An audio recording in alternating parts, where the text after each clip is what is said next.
Ya, Bapak Ibu, kita mempelajari doktrin yang sangat penting, ya, doktrin yang sangat urgent, yang harus dipahami oleh bukan hanya seorang pelayan Tuhan, bukan hanya seorang pendeta, gembala, bukan, tetapi juga harus dipahami oleh setiap umat Kristen.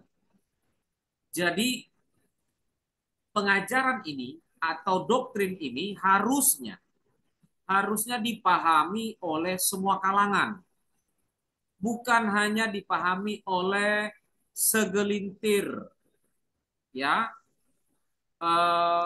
pelayan Tuhan atau didominasi hanya boleh dikonsumsi oleh hamba-hamba Tuhan, gembala, pemimpin umat. Tidak.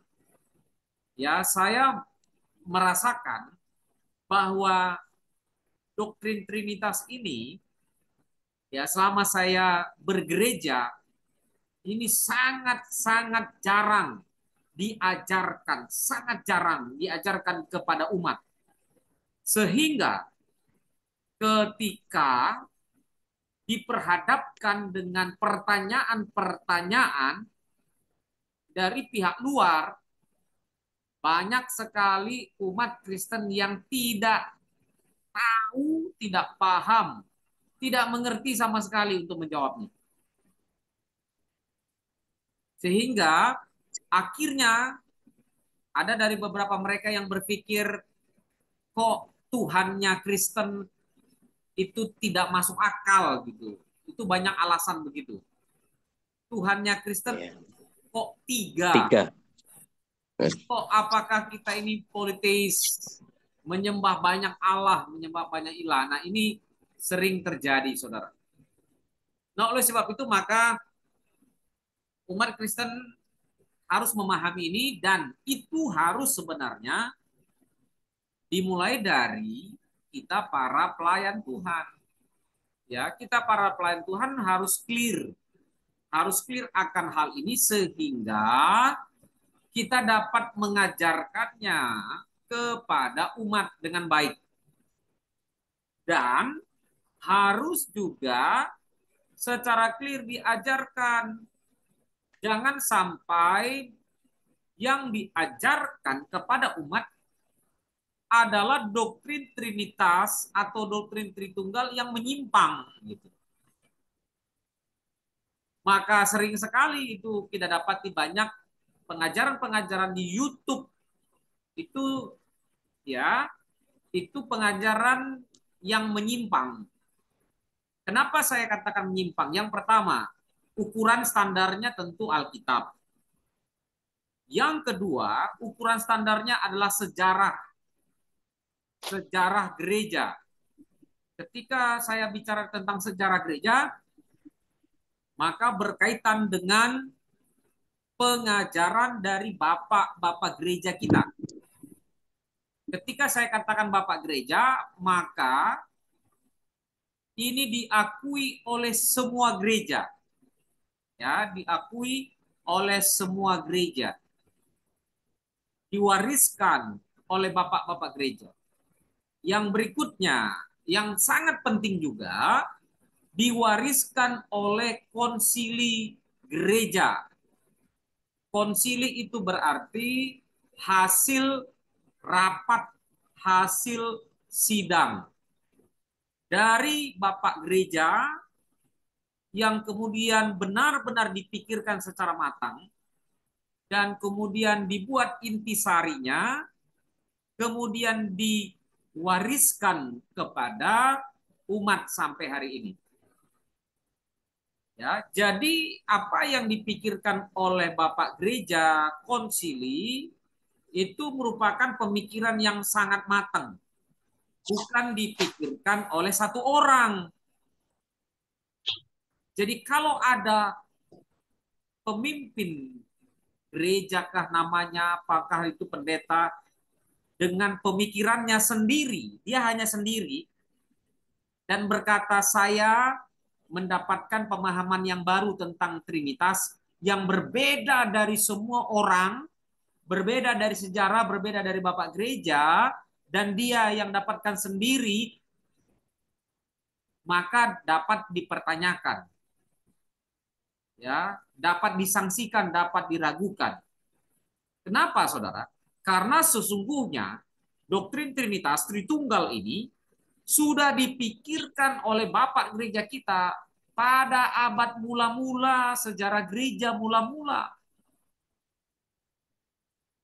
Yang berikutnya, di dalam konsili, baik konsili Nisea, konsili Chalcedon, konsili Konstantinopel, yang rapat bersidang, yang rapat memikirkan hal ini, doktrin Trinitas, bukan satu orang, saudara. Itu ratusan bapak-bapak gereja kita dari berbagai daerah. Orang-orang yang hidupnya masih dekat dengan zaman Tuhan Yesus. Orang-orang yang hidupnya masih dekat dengan sejarah gereja awal. Dan memikirkannya mereka bukan satu hari, 2 hari, tetapi berbulan-bulan. Kalau saudara belajar sejarah gereja konsili, baik Nisea, Konstantinopel, ya, itu bisa hampir 3 bulan mereka berpikir. Rembuk bersama, bayangkan. Jadi tidak main-main ini, saudara. Jadi kalau ada satu orang yang muncul berkata, ini yang benar, dan hasil pemikirannya sendiri, dan itu bertolak belakang dengan Bapak Gereja, bertolak belakang dengan hasil konsili, dapat dipertanyakan orang tersebut pastinya tidak akan mungkin, ya, tidak akan mungkin mendekati apa yang dikatakan di dalam Alkitab. Tidak akan mungkin. Oke ya. Nanti dalam pembahasan topik ini saya akan jelaskan contohnya, teman-teman. Jadi doktrin Trinitas itu sangat penting karena kita berbicara tentang siapa Allah yang kita sembah. Siapa Tuhan yang kita sembah. Jadi doktrin Trinitas itu merupakan doktrin primer. Primer itu berarti doktrin yang utama, doktrin yang mendasar, doktrin yang sangat penting di dalam kekristenan. Artinya apa? Kalau hal ini meleset, maka sudah dapat dipastikan, maka akan timbul ajaran menyimpang, penyimpangan, ajaran sesat, sampai ajaran bidat. Hati-hati. Jadi untuk dapat mengukur gereja itu apakah sehat, gereja itu apakah masih berdiri pada ajaran ekumenikal. Ajaran ekumenikal artinya ajaran yang diakui oleh semua gereja. Maka doktrin Trinitasnya coba dicek. Kalau doktrin Trinitasnya tidak mengikuti doktrin ekumenikal yang diakui oleh berbagai gereja, baik itu PGI, PGLII, ya, ini dulu deh, ya, ya, 2 ini dulu, ya, PGI dan PGLII.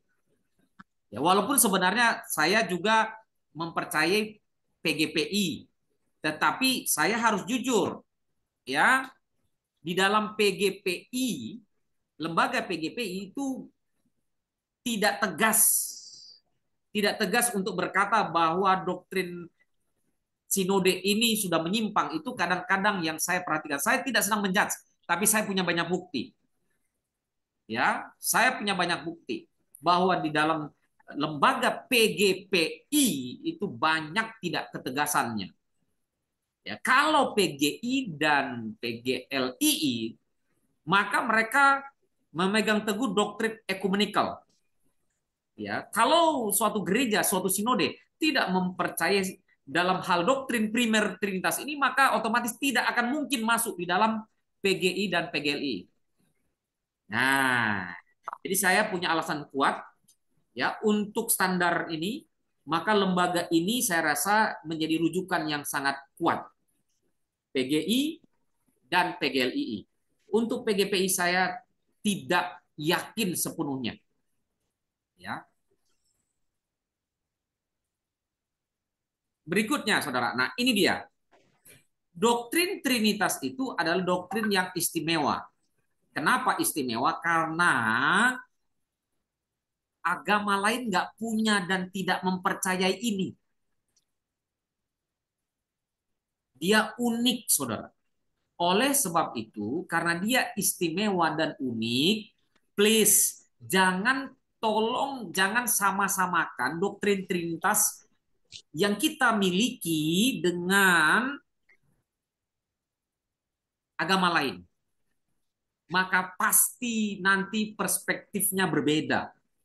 Oleh sebab itu, kalau berbicara tentang doktrin Trinitas, maka harus ya belajar dari gereja, bukan dari agama lain.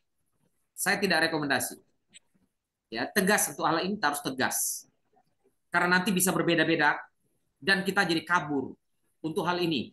Maka ini harus menjadi suatu doktrin yang istimewa, doktrin yang unik yang kita pegang.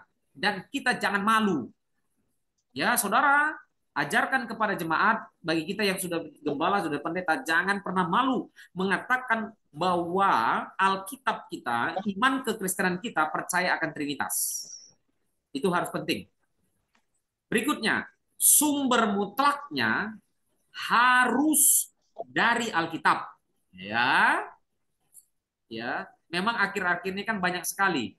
Ya, oh kita belajar dari sumber agama lain.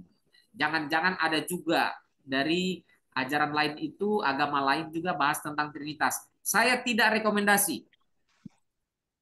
Saya tidak rekomendasi untuk belajar doktrin Trinitas dari agama lain. Saya tidak rekomendasi.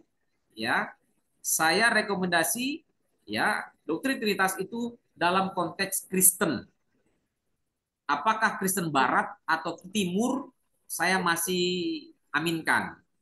Kenapa saya bilang Barat?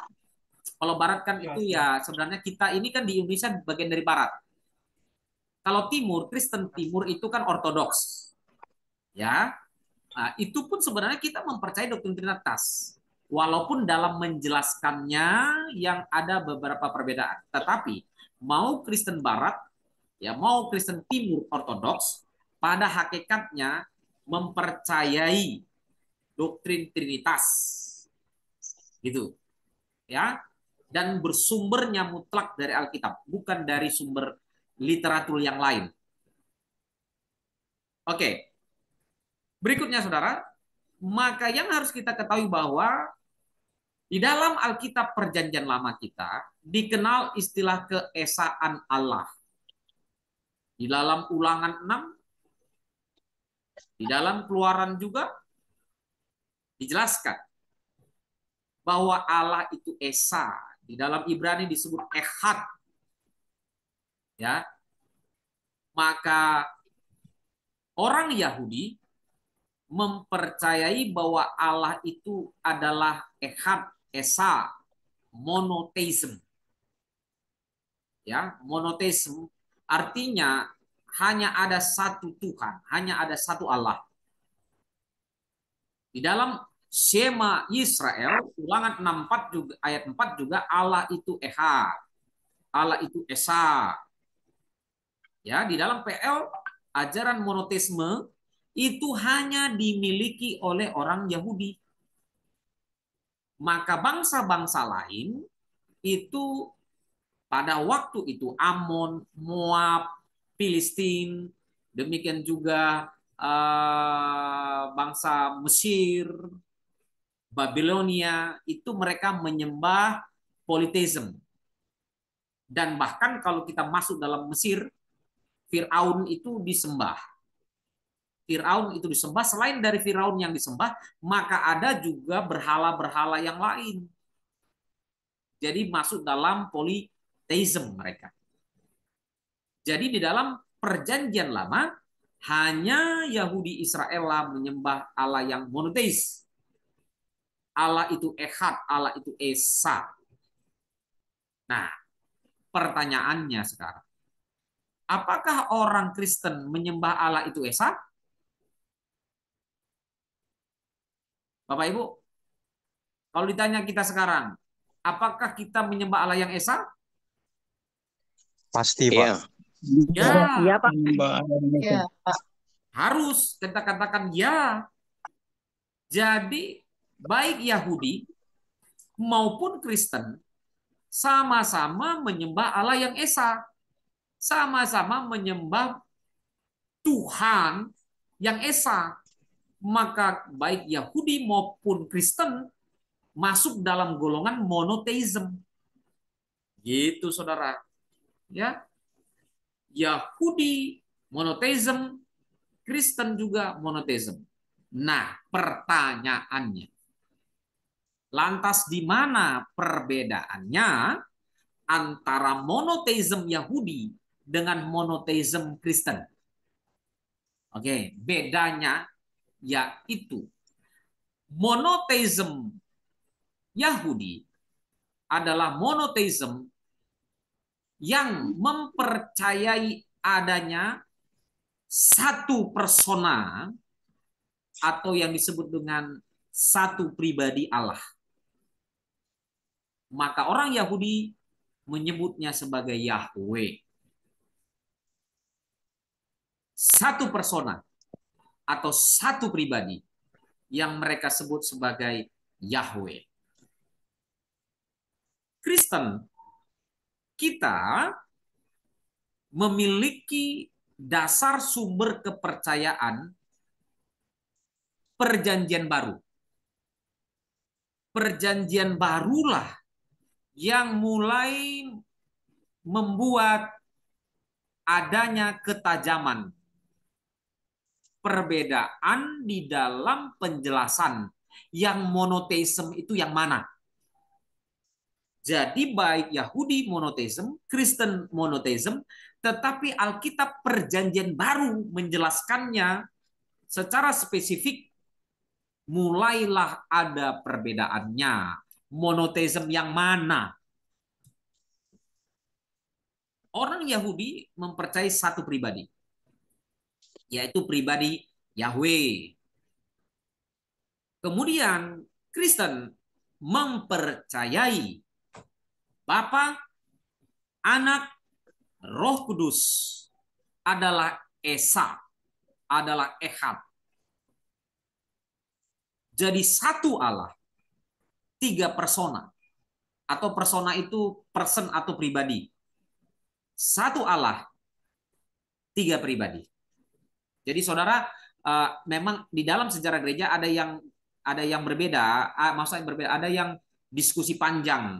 Apakah kita mau pakai pribadi, ataukah kita mau pakai oknum, ataukah kita mau persona? Persona itu Latin sebenarnya. Saya lebih suka pakai persona gitu ya. Walaupun sebenarnya kalau diterjemahkan di dalam bahasa Indonesia pribadi juga kalau diterjemahkan gitu loh. Tapi saya pakai persona saja. Ya, nah, perjanjian barulah yang menyatakan penjelasan yang detail akan Ehad, akan Esa, akan monoteisme itu, yang Esa itu dikenal atau Allah yang Esa itu menyatakan dirinya dalam tiga persona. Bapa, Anak, dan Roh Kudus. Bukan dua. Kalau dua namanya bukan Tritunggal, tapi Dwitunggal.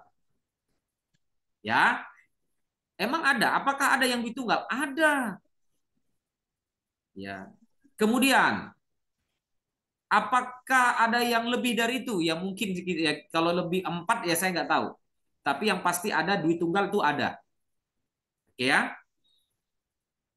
Nah, perjanjian baru yang tidak diakui oleh orang Yahudi. Ingat ya Bapak Ibu ya, garisnya sudah mulai jelas. Perjanjian barulah yang tidak diakui oleh orang Yahudi. Maka Allah yang Esa itu, Allah yang monoteisme itu, mulai penjelasannya berbeda. Kenapa? Karena adanya perjanjian baru. Begitu. Kemudian kita lihat serpihan-serpihan ya ajaran dari Trinitas yang sebenarnya itu sudah ada serpihan-serpihannya di dalam perjanjian lama kita. Sudah ada.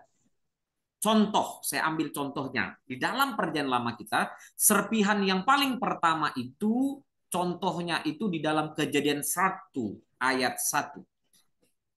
Kejadian 1 ayat 1, bagi saudara-saudara yang sudah belajar bahasa Ibrani, ini ada beberapa, ini gabungan ya, S1 juga banyak di sini, saya ngajar bahasa Ibrani.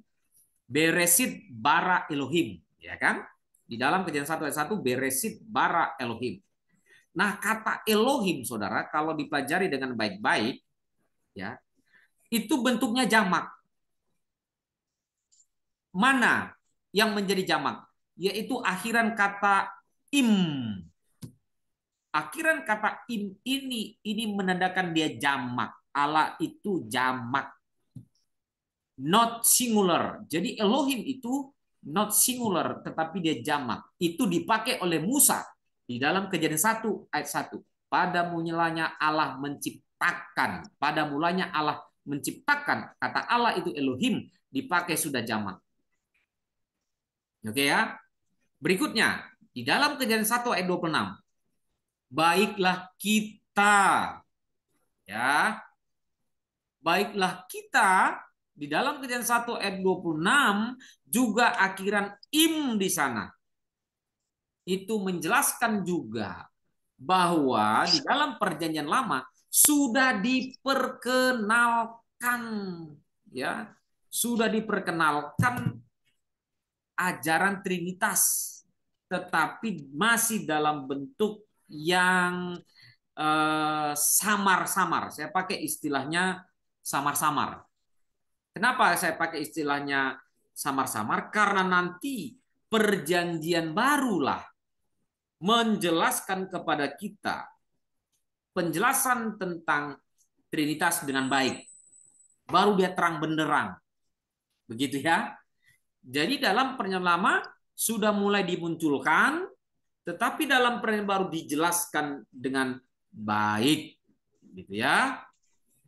Nah, kalau saudara periksa dengan baik-baik, Genesis 1 ayat 26, in our image katanya. In our image. Kata our yang dipakai.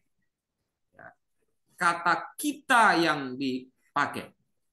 Ya. Menjelaskan kepada kita bahwa kata jamak itu sangat-sangat kental. Ya, di dalam perjanjian lama. Ya, di dalam Kejadian 1 ayat 26. Demikian juga Kejadian 11 ayat 7. Demikian juga sama Yesaya 6 ayat 8. Oke, Bapak Ibu ya. Nah, kenapa penafsir-penafsir Alkitab sepakat bahwa ini adalah penjelasan awal tentang Trinitas? Karena kata kita di situ tidak mungkin ada persona yang lain. Tidak mungkin ada oknum yang lain di sana.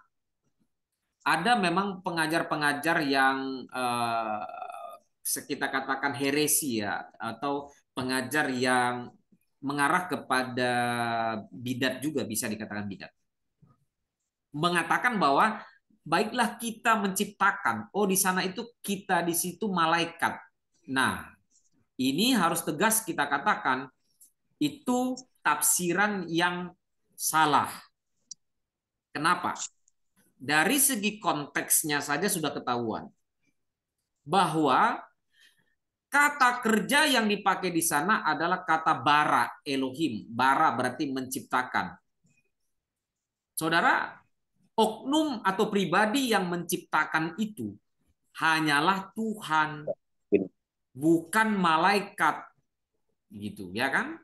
Jadi kalau ada tafsiran yang berkata bahwa itu ada malaikat, kata kita di sana malaikat, maka itu dapat dipastikan pastinya doktrinnya pasti kabur dan bisa miring. Karena malaikat pun adalah makhluk ciptaan. Nah, malaikat saja diciptakan oleh Tuhan. Ya. Amin. Saudara nanti bisa dilihat di apa? Di kitab apa? Nehemia 6 ayat 9. di situ diciptakan. Dijelaskan kata bahwa malaikat, tentara, bala tentara itu diciptakan oleh Tuhan, bukan pencipta. Begitu. Kita lanjutkan. Istilah Tritunggal, Bapak Ibu, itu saudara tidak akan bisa lihat di dalam Alkitab ada ditulis Tritunggal, atau di dalam Alkitab juga ditulis langsung Trinitas, itu nggak bakal ketemu. Ya, saudara nggak bakal ketemu itu.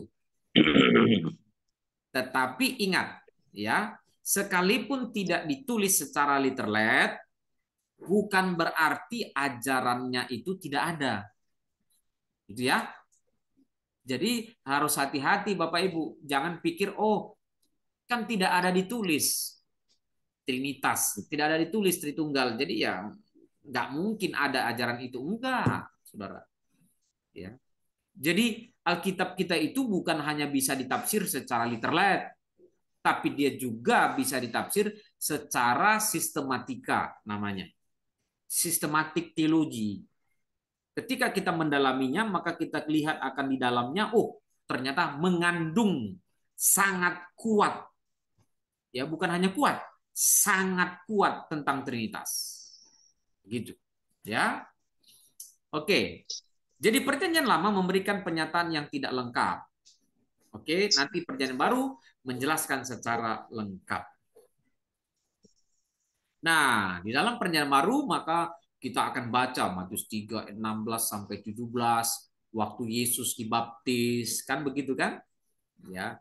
Matius 28 ayat 19, waktu Yesus memerintahkan the Great Commission atau perintah atau amanat agung, ya, maka pergilah, jadikanlah semua bangsa muridku dan baptislah mereka di dalam nama Bapa, Anak dan Roh Kudus. Nah, ya kan? Matius 28 ayat 11. Dalam nama Bapa, Anak dan Roh Kudus. Nah, itu persona, tiga persona itu ada. Gitu ya. Dan itu sejajar dibuat. Dalam rumusan nama itu sejajar nama itu ditempatkan oleh Tuhan Yesus. Gitu. Itu menjelaskan juga tentang muatan bahwa sebenarnya ya kesetaraan dari Trinitas itu. Oke, di dalam sejarah gereja, maka sebelum masa reformasi, saudara, orang Yahudi itu sudah menekankan kesatuan Allah. Ini sudah saya jelaskan tadi ya. Ya, ini sudah saya jelaskan tadi tentang bagaimana orang Yahudi itu memegang teguh tentang monoteisme atau keesaan Allah sampai abad-abad pertama. Oke. Kemudian abad kedua. Pada abad kedua ini sangat dekat ya dengan setelah Yesus. Maka mulai bapak-bapak gereja kita ketika membaca Alkitab, maka mereka menemukan muatan-muatan yang sangat dalam tentang siapa Allah yang kita sembah. Ya. Pribadi yang pertama yang kita bisa tulis hari ini yaitu Tertullianus, Bapak Gereja. Ya, dia lah yang bisa dikatakan mencuatkan pertama istilah Trinity. Ya, karena Tritunggal atau Trinitas gitu ya. Di dalam bahasa Inggrisnya kan Trinity, ya. Walaupun pada perjalanannya apa yang dirumuskan oleh Tertullianus itu kadang-kadang masih apa ya agak berbeda gitu, ya. Kalau kita pelajari seolah-olah ya yang diajarkan oleh Tertullianus itu adanya bertingkat gitu. Bapa lebih besar, kemudian anak, kemudian Yesus. Nanti akan saya jelaskan lagi. Maka dari itulah kemudian nanti itu akan disempurnakan ya, disempurnakan oleh Bapak Gereja berikutnya. Oke. Nah, berikutnya setelah Tertullianus menjelaskan itu, masuklah adanya bidat. Ya. Yang disebut dengan monarkianisme. Yang pertama, monarkianisme dinamis atau adopsionisme. Ajarannya begini. Yesus itu hanya manusia biasa. Diadopsi oleh Allah. Atau diadopsi berarti diangkat oleh Allah. Kemudian diberikan kekuatan khusus pada saat ia dibaptis. Jadi menurut monarkianisme dinamis, Yesus itu memiliki kekuatan khusus itu setelah dia dibaptis. Nah, ya. Setelah dia dibaptislah baru dia memiliki kekuatan khusus. Namun sebelumnya saat di dalam kandungan sampai sebelum dibaptis dia bukan siapa-siapa. Nah, itu ajaran monarkianisme dinamis. Ini ajaran heresi, Saudara, menyimpang. Ya, ini menyimpang. Kenapa? Nanti saya akan tunjukkan ayat-ayatnya. Nanti saya akan tunjukkan ayat-ayatnya. Ini jelas menyimpang. Yang kedua, monarkianisme modalistis. Ajarannya begini. Allah itu satu persona, Allah itu satu pribadi, tapi muncul atau tampil kepada manusia dalam 3 mode atau 3 bentuk. Yang pertama, dia tampil dalam bentuk sebagai Bapa. Dalam sesi momen yang lain nanti dia tampil sebagai anak. Kemudian dalam sesi berikutnya lagi nanti dia tampil sebagai Roh Kudus. Tetapi sesungguhnya satu persona atau satu pribadi. Nah, itu ajaran monarkianisme modalistis atau modalisme. Ajaran ini biasanya sering dicontohkan begini. Ya, nomor 2 ini ya, nomor 2 ini sering dicontohkan begini. Saya kalau di rumah sebagai bapak. Kalau saya di kampus, saya sebagai ketua STT, rektor. Kalau saya di gereja, saya sebagai pendeta. Sebenarnya saya itu berapa? Satu. Tapi saya tampil nanti di STT sebagai ketua rektor. Ketika saya tampil di gereja, saya sebagai pendeta. Ketika saya tampil di rumah, saya sebagai bapak. Saya sebenarnya satu. Nah, ini ajaran monarkianisme modalistis atau modalisme, saudara. Please, tolong jangan ini diangkat waktu Bapak Ibu, rekan-rekan mengajarkan Trinitas, jangan contoh ilustrasi yang saya katakan tadi itu jangan dijelaskan di gereja. Itu bisa menyesatkan Bapak Ibu. Saya harus tegas katakan ya. Ya, itu bisa menyesatkan. Itu tidak sesuai dengan doktrin Trinitas yang diajarkan dalam Alkitab. Karena ilustrasi yang tadi itu cuma satu pribadi, satu persona. Saya udah selesai. Gitu loh. Beda dengan yang apa yang diajarkan oleh Alkitab. Nanti saya akan jelaskan Bapak Ibu. Ini masih dalam sejarahnya ya. Saya akan jelaskan muatan konten apa itu, ya, siapa itu Bapa, Anak dan Roh Kudus. Kemudian muncul yang berikutnya Arius. Arius pun sama.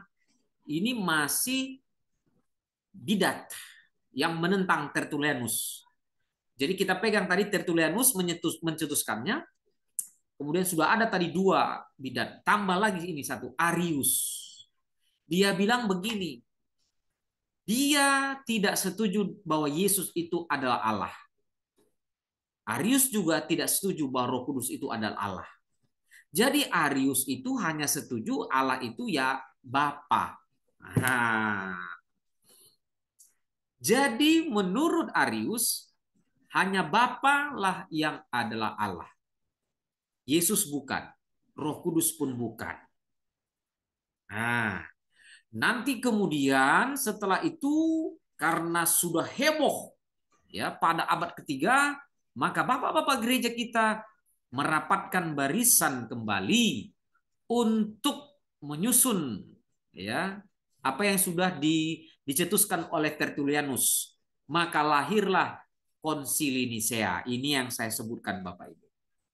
Jadi Konsili Nisea ini namanya saja konsili, itu bukan hanya pemikiran satu orang. Yang namanya konsili itu dihadiri oleh berbagai gereja, saudara. Pada waktu itu berbagai uskup, pada waktu itu kan masih dikenal uskup. gitu. Belum ada pemisahan antara gereja barat dan timur, belum ada reformasi, belum ada pemisahan, belum ada yang disebut pemisahan dengan Katolik, belum ada reformasi itu. Jadi masih gereja yang masih gereja yang esa, masih gereja yang satu, gitu, ya. Maka ajaran dari Konsili Nisea inilah, ya, kemudian keluar satu nama Bapak Gereja yang sangat vokal untuk menentang Arius tadi, ya, Bapak Gereja yang bernama Athanasius. Ya, jadi Bapak Gereja Athanasius ini merupakan salah satu yang hadir, tokoh yang ada di dalam Konsili Nisea, yang kemudian dia sangat vokal untuk menyatakan bahwa ajaran dari Arius itu sesat, karena Arius mengajarkan bahwa Yesus bukan Allah. Arius mengajarkan bahwa Roh Kudus bukan Allah. Gitu ya. Kemudian dipertegas lagi nanti di dalam Konstantinopel tahun 381 untuk menjelaskan bahwa Yesus itu Allah dan Roh Kudus itu Allah. Jadi Konsili Nisea, ya, itu mengcounter ajaran Arius. Kemudian Konsili Konstantinopel merumuskan atau mengajarkan bahwa Yesus itu Allah dan Roh Kudus itu Allah. Nanti saya juga akan bahas, ya, di mana secara data Alkitab bahwa Yesus Allah dan Roh Kudus adalah Allah. Saya akan juga singgung nanti di dalamnya. Oke.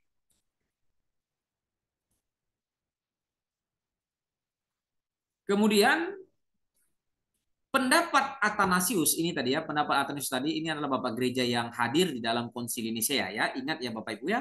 Dia adalah Bapak Gereja yang mengajarkan tentang Trinitas yang sehat, bukan yang menyimpang. Dia katakan bahwa Bapa, Anak atau Yesus dan Roh Kudus itu homoousios. Homoousios artinya memiliki sifat yang sama, bukan berbeda seperti yang diajarkan Arius, karena Arius mengajarkan sifat yang berbeda.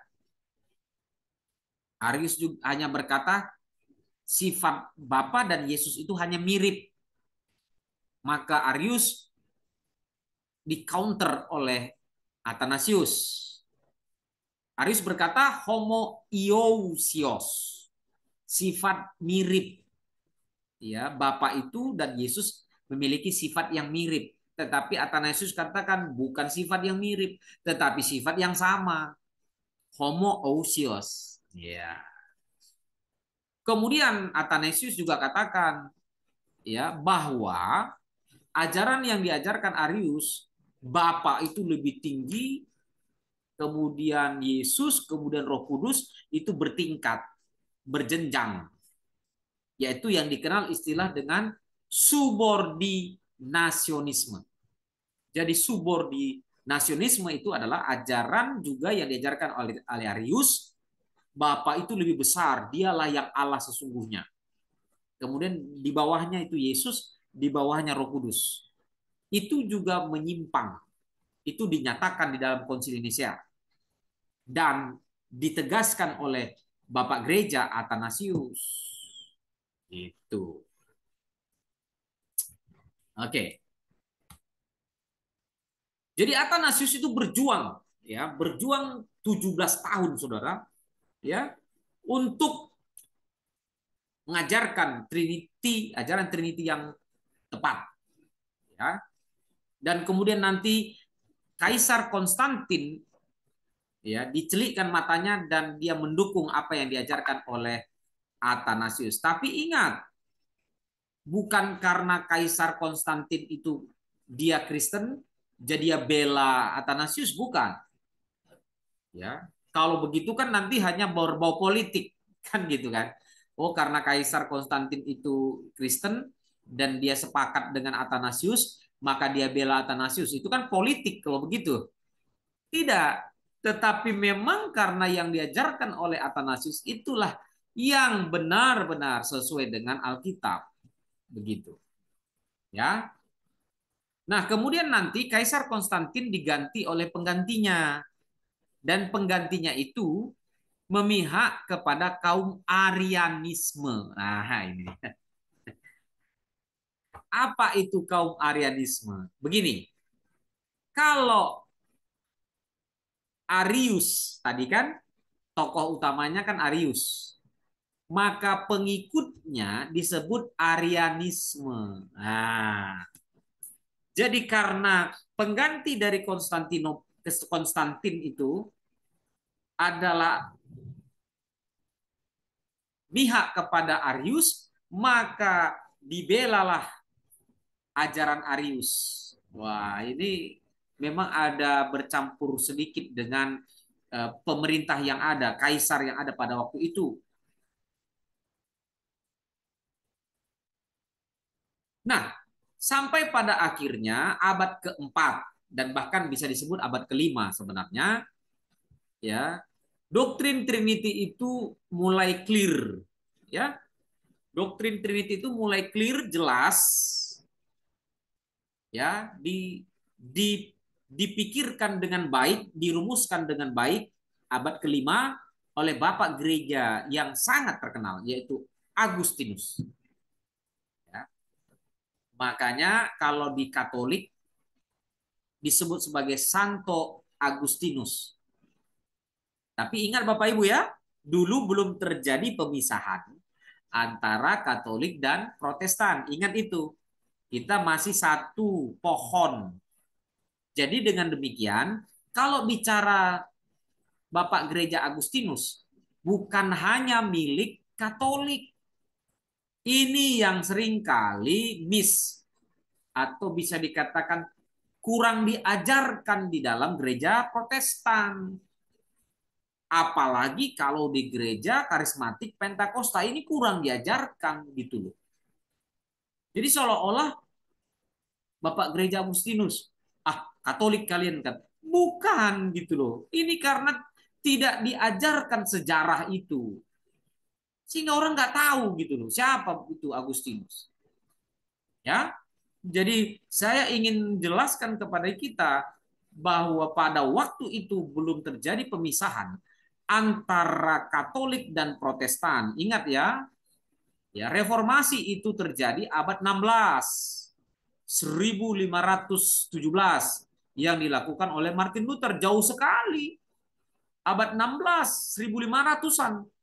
Sedangkan Bapak Gereja Agustinus itu hidup tahun 300 sampai 400, Saudara. Ya belum jauh, belum ada kenal dengan siapa Martin Luther, nggak ada istilah itu. Gitu. Ya. Tetapi nanti Saudara lihat benang merahnya. Baik Bapak Gereja Agustinus, Martin Luther, ya, kemudian John Calvin, ya, kemudian diteruskan nanti oleh bapak-bapak gereja kita pada abad-abad sekarang, itu satu laras selaras gitu, ya.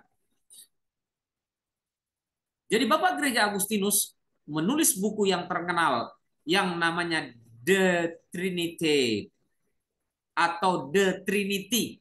Itu kan bahasa Latin. Ya, kalau bahasa Latin itu sebenarnya Bapak Ibu, ya, itu agak mirip dengan bahasa Inggris. Ditulis D gitu kan, itu dalam bahasa Inggris THE, the Trinity gitu kan. Ya Trinity. Dia katakan Bapa, Anak dan Roh Kudus tidak memiliki subordinasi. Subordinasi tadi apa? Tingkatan. Jadi Bapak Gereja Agustinus menjelaskan tidak ada yang bertingkat, tapi kesetaraan. Bapa setara dengan Anak atau Yesus, ya, setara dengan Roh Kudus. Yesus setara dengan Bapa, Yesus setara dengan Roh Kudus. Roh Kudus setara dengan Yesus, Roh Kudus setara dengan Bapa. Jadi kesetaraan, bukan bertingkat. Itu yang diajarkan oleh Bapak Gereja kita, yaitu Agustinus. Ya. Nah, kemudian di dalam konsili Toledo abad ke-6 589 Masehi, ya, itu merampungkan diskusi rapat besar tentang siapa Yesus. Konsili Toledo lah yang kemudian menjelaskan bahwa Yesus itu dilahirkan secara kekal, ya, oleh Bapa. Dilahirkan secara kekal, bukan dilahirkan secara materi. Bapak Ibu ingat kan dulu pernah bahwa ada anggapan bahwa Yesus itu lahir. Kalau Yesus itu lahir, siapa bidannya katanya kan? Nah, ini kan ya biasalah para orang-orang haters gitu kan. Nah, saudara, arti anak arti anak itu dilahirkan secara kekal bukan secara materi gitu loh. Ingat ya bahwa anak Allah bukan berarti Allah itu kawin, bukan. Bukan berarti terjadi perkawinan fisik, bukan. Tidak sama sekali. Istilah anak itu adalah istilah yang sangat populer dari kalangan Yahudi. Jadi orang Yahudi paham istilah anak itu bukan berarti secara materi lahir, enggak, saudara. Kita orang Indonesia yang berpikir kalau anak berarti lahir dari rahim, itu salah. Itu sempit istilahnya. Itu sempit. Maka kalau kita berpikir lagi lebih luas, istilah anak itu juga sebenarnya digunakan juga dalam terminologi untuk hal-hal yang banyak, bukan hanya kelahiran, bukan hanya partus, bukan hanya antara laki-laki dan wanita. Kemudian ada lahir anak, enggak, saudara, itu keliru itu. Itu konteks yang sempit, cara berpikir yang sempit. Saya ambil contoh. Ini contoh ya. Ada yang disebut dengan anak tangga. Pernah dengar kan istilah anak tangga kan? Ada berapa anak tangganya katanya? Anak tangganya ada 100. Berarti tinggi sekali kalau kita mau naik. Atau kalau ke bawah berarti turunnya harus melangkahi 100 anak tangga. Pertanyaannya, anak tangga itu apakah dia partus? Apakah ada bapaknya, ada ibunya, kemudian tangganya lahir hasil perkawinan fisik? Apakah begitu? Halo, Bapak Ibu? Enggak kan? Tentu tidak. Iya, Iya, menggelikan, Pak. iya kan, Menggelikan. enggak. Itulah pikiran sempit gitu loh. Kalau hanya dimaknai kata anak itu harus partus lahir rahim, keluar dia dari rahim, itu sempit itu. Tapi kalau kita memahami konteks Yunani, Yahudi, sebenarnya dalam Indonesia, bahasa Indonesia juga kan dapat menangkap itu. Tetapi memang Iya, otak beberapa orang yang sudah sempit berpikiran negatif. Kan gitu. ya. Ada Contoh anak makna tangga. denotatif, ada makna konotatif, Pak. Iya, konotatif. Anak tangga, anak kunci. Iya kan? Kan bukan berarti Iya. kuncinya beranak gitu. Itu penting Bapak Ibu. Jadi filioque itu dalam konteks Yesus, dia dilahirkan secara kekekalan. Ya, secara kekal. Dia ada bersama-sama gitu loh. Bayangkan loh. Nanti saya akan jelaskan konteks topik dalam keilahian Yesus. Kita sampai nanti di sana keilahian Yesus, baru nanti saudara bisa lihat, oh iya ya. Nanti kita masih saya harus jelaskan ini dulu. Kemudian di dalam masa reformasi lah, maka sangat kuat doktrin Trinity. Ya, tokoh-tokoh reformator kita, Martin Luther itu kuat dalam Trinity. John Calvin kuat, ya. Kemudian Martin Luther kuat. Kemudian Calvin juga menulis buku Institutio. Saya punya buku Institutio yang bahasa Indonesia maupun yang versi asli. Ya, ada 3 versi saya punya. Bahasa Indonesia yang sudah diterjemahkan, versi asli Latin saya punya. Itu 2 langkah, saudara. Kalau kalau dicari sekarang udah mahal. Di perpustakaan kita ada loh. Bayangkan loh, yang versi asli loh. Waduh, itu mahal kalau dijual tuh sudah harta yang mahal itu. Itu buku klasik itu, saudara. Ya puji Tuhan, kita ada di Sumbang kemarin ya. Ya, ya dia Sumbang dia nggak tahu itu buku mahal. Ya kita terima aja. Kemudian ada versi yang terbaru yang dikeluarkan oleh Reform Stephen Tong, dia terjemahkan versi asli Latin buku Institutio, kemudian dibuat dalam 2 jilid. Itu pun kita beli. Ya, kita punya 3 jilid, bayangkan. Ya, di kampus kita ada 3 jilid. Ya, itu sangat kuat diajarkan di dalam buku institusinya John Calvin tentang Trinity. Jadi saya harus jelaskan kepada kita, Bapak Gereja Reformasi, ya, yaitu Martin Luther, John Calvin, ya, itu sangat kuat mengajarkan tentang Trinity Tritunggal.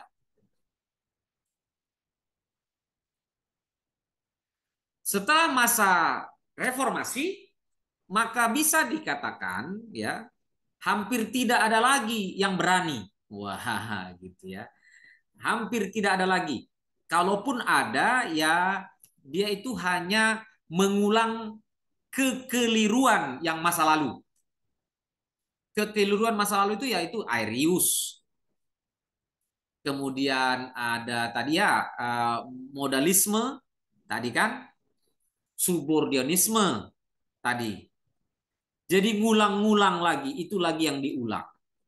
Dan kalau saudara Bapak Ibu ingat ya 3-4 tahun terakhir ini di Indonesia heboh kan gitu, kan heboh sekali. Dikatakan bahwa Yesus itu bukan Allah yang sejati. Yesus itu bukan gembala yang sejati. Yesus itu bukan penyelamat yang sejati. Apalagi penyelamat yang sejati itu adalah Yahweh. Gembala sejati itu adalah Yahweh. Apalagi dikatakan lagi, ya kan? Itu sebenarnya saudara, itu sudah masuk di dalam kemiripan bersinggungan dengan monoteisme Yahudi. Waktu dia katakan ya Tuhan yang sejati itu hanya Yahweh, itu berarti dia mau katakan bahwa pribadi Yahweh sajalah Tuhan itu. Yesus itu bukan yang sejati, Roh Kudus itu bukan sejati. Itu sudah mendekati monoteisme Yahudi. Yang kedua, waktu dia katakan bahwa Yesus itu bukan Tuhan yang sejati, maka dia juga mendekati yaitu Arianisme, Arius, yang menyangkal kealahan Yesus. Gitu. Yang berikutnya, saudara, waktu dia katakan ya bahwa Yahweh itu berdiam di dalam diri Yesus. Wah, ini heboh ini kemarin tuh. Ya, 3-4 tahun lalu heboh. Ya, di media sosial itu heboh sekali. Bahwa Yahweh itu berdiam di dalam diri Yesus. Berarti saudara lihat di situ. Ada Yahweh, ada Yesus. Jadi Yahweh itu berhinggap di dalam diri Yesus. Nah, sekarang pertanyaan saya. Kalau dia katakan Yahweh itu berdiam di dalam diri Yesus, berdiam atau masuk atau tinggal, pertanyaan saya, Yesus itu Yahweh bukan?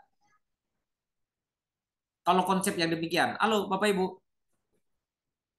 Tidak, Pak, karena dia 2 pribadi yang berbeda jadinya, Pak. Betul. Terima kasih Pak Fendi. Itulah yang diajarkan 3, 4, 5 tahun lalu di Indonesia dan itu heboh memang. Sama seperti begini itu contohnya. Si A, si Polan. Sipolan ini kesurupan setan. Itu berarti apa? Setan yang dari luar masuk ke dalam sipolan. Pertanyaan saya, sipolan setan enggak? Bukan. Bukan Bukan. setan. Kemasukan. Sipolan bukan setan, tetapi kemasukan setan. Bisa paham ya Bapak Ibu ya? Tolong dipahami Amin. ini. Inilah yang diajarkan kemarin itu. Pendeta terkenal memang, tapi sangat disayangkan. Kita sedih lah. Saya tidak sedang menghakimi.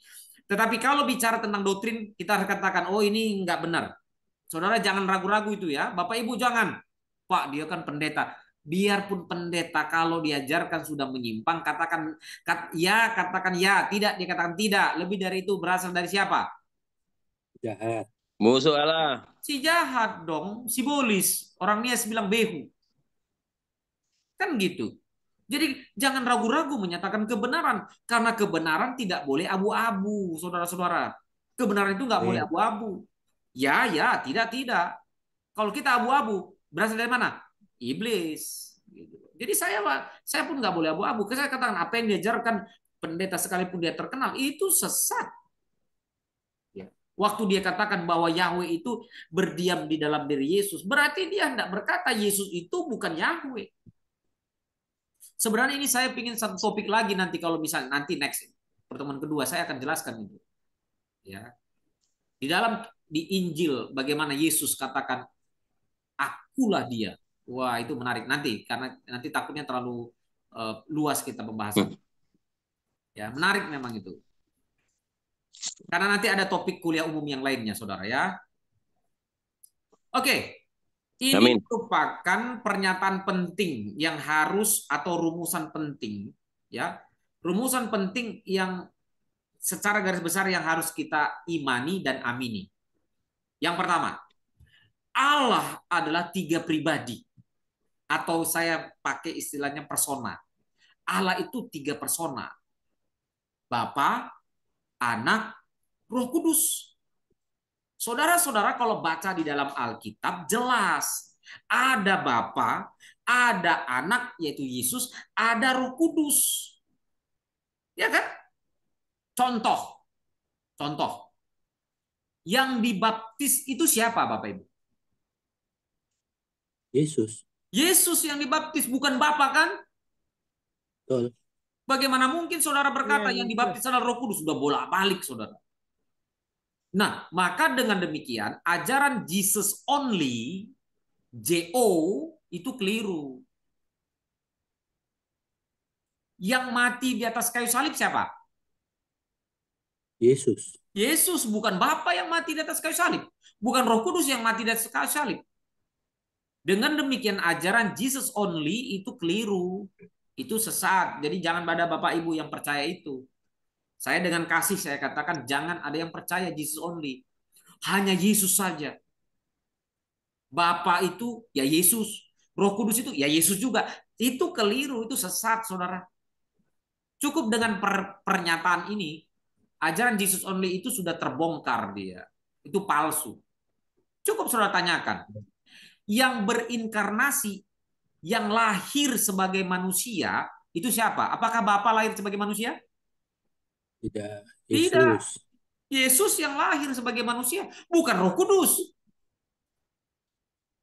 Roh Kudus justru ya berkarya dalam kandungan Maria kan gitu. Maka disebut Gabriel katakan, malaikat Gabriel katakan dikandung oleh Roh Kudus kan begitu. Dikandung oleh Roh Kudus, bukan Roh Kudus yang ada dalam kandungan, bukan. Yesuslah yang ada di dalam kandungan, yang dikandung itu Yesus, yang lahir itu Yesus, bukan Bapa, bukan Roh Kudus. Jadi ajaran Jesus only itu sudah sangat salah, Bapak Ibu. Ya udah sangat keliru, jangan percaya itu. Makanya saya tegas katakan, kalau di dalam surat baptis saudara, surat penyerahan anak dari gereja, please tolong perhatikan baik-baik. Seringkali surat baptis itu gini, aku baptis engkau di dalam nama Bapa, Anak, Roh Kudus, yaitu Yesus Kristus. Itu keliru tulisan itu, redaksi itu. Saudara coba cek di dalam surat baptis saudara. Maaf ya kalau saya agak belak-belakan ya. Ya, karena ini namanya kuliah. Kalau kuliah nggak belak-belakan kan bukan kuliah namanya. Ya, kalau gitu namanya bukan kuliah, saudara. Jadi kalau saudara dalam surat baptisan saudara itu, aku baptis engkau di dalam nama Bapa, Anak, dan Roh Kudus. Ada lagi yaitu Yesus Kristus. Jadi narasinya Bapa itu yaitu Yesus. Anak itu ya Yesus. Roh Kudus itu ya Yesus. Itu namanya Jesus only, saudara. Jadi ajaran Jesus only itu sering sudah masuk di dalam gereja-gereja tertentu. Saya harus jujur katakan, coba cek itu di dalam surat baptis saudara. Jadi mungkin saudara pikir, Bapak menghakimi kami. Menghakimi itu kan boleh kalau yang benar. Betul kan? Menghakimi dengan benar, itu maksudnya. Dengan firman Tuhan maksudnya kan? Kan gitu. Bukan suujon.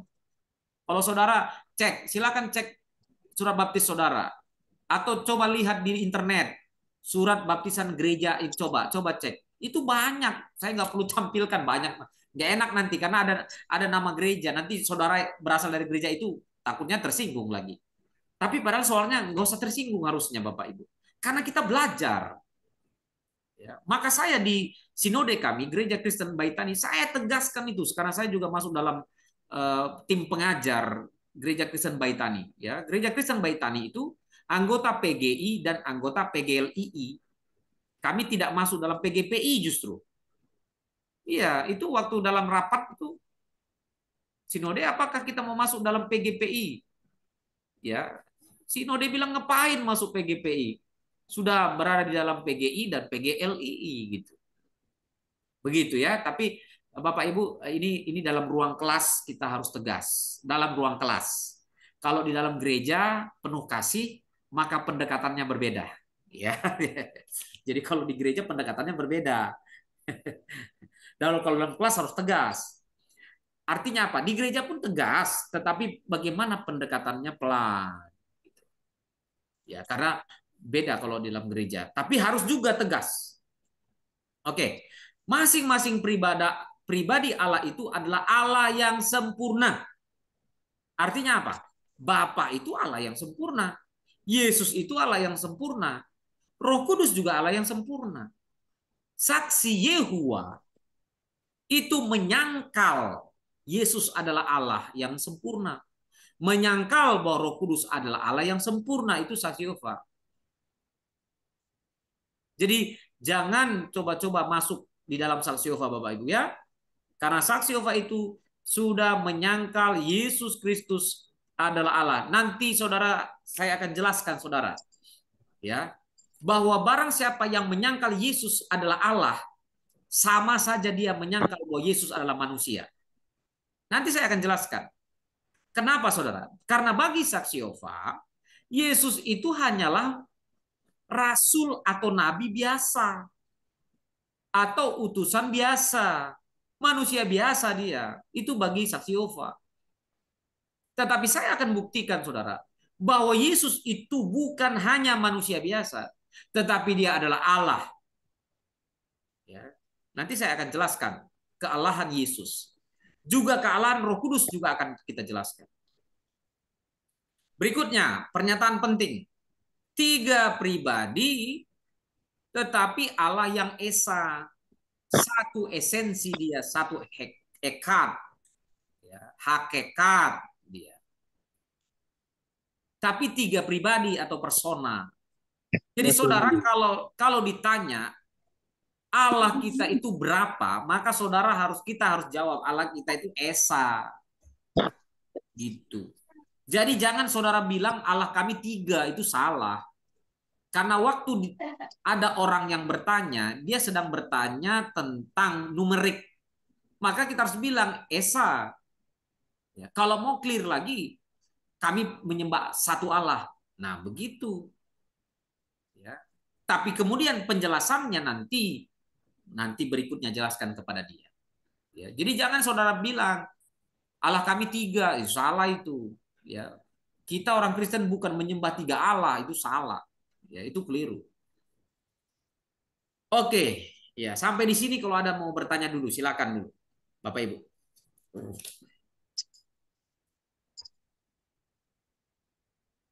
Silakan Bapak Ibu kalau ada yang mau bertanya ya. Boleh saya Pak Rektor? Faris Pak.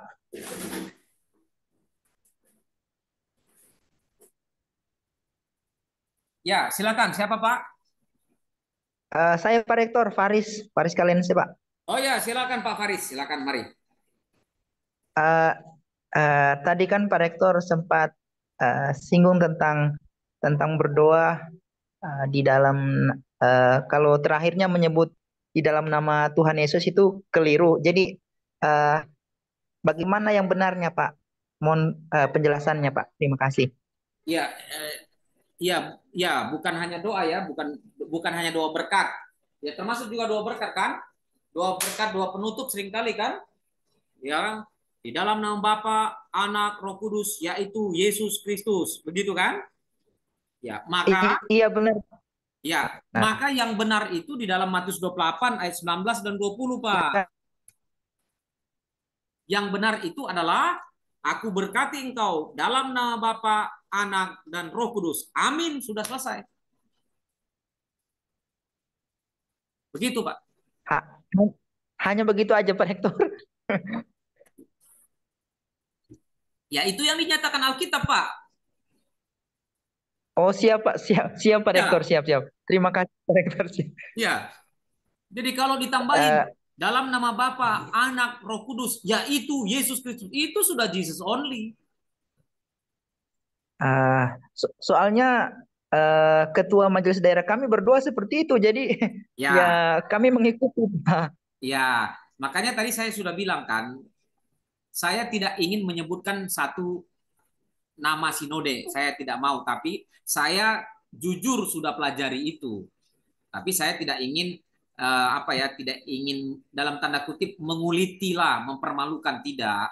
Saya tidak ingin mempermalukan satu sinode, enggak. Tetapi saya sudah pelajari itu, Pak. Saya sudah tahu betul. Ya. Jadi waktu Pak Pars bilang MD kami, ya memang begitu. Apa saya ingin menyatakan ya, Bapak sudah nyatakan. Apakah narasi itu keliru? Saya berani katakan itu keliru, Pak. Harusnya tadi Pak Faris bilang, yang benar bagaimana? Yang benar adalah aku baptiskan engkau atau aku berkati engkau. Bapa, Anak, Roh Kudus. Amin, sudah selesai. Karena anak, sudah ada narasi anak di dalamnya, yaitu Yesus. Gitu. Itu overlapping itu.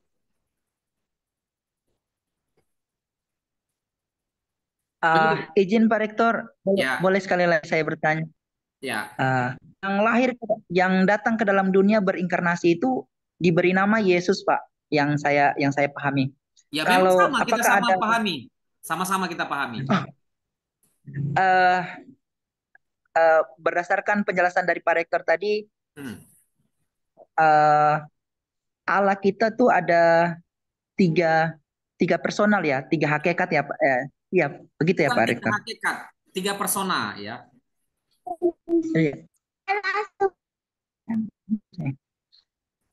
Yang lahir ke dalam dunia, yang berinkarnasi dari Yesus, apakah Bapak itu punya nama sama Roh Kudus, Pak Rektor? Mohon penjelasannya, Pak. Maaf Pak, putus-putus. Kalimatnya putus-putus. Tolong ulangi Pak. Yang itu Pak Rektor.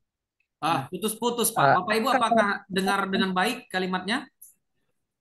Putus-putus Pak. Putus-putus namanya Bapak.